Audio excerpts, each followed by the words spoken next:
Experiencing frequent Optus service interruptions? You're not alone. Many users face signal dropouts, especially with mobile, NBN, and cable services. These issues often stem from weak signal strength, problems with splitters and cable setups, and various forms of interference. Let's break down these key factors.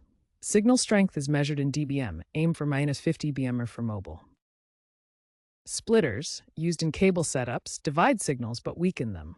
Oversplitting is a common culprit. Interference can be electromagnetic from microwaves, network-related from other towers or shared cables, or environmental, rain, obstructions.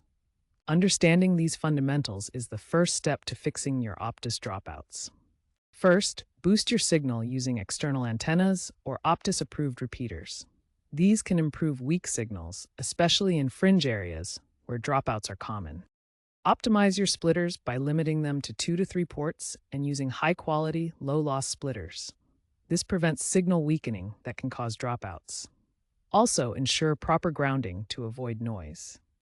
Mitigate interference by changing Wi-Fi channels, relocating your router away from interfering devices, or switching to wired connections. The Optus app can automatically scan for interference sources.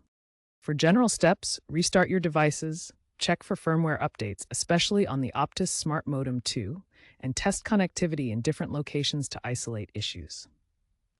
If problems persist, contact Optus support, especially for tower-specific issues.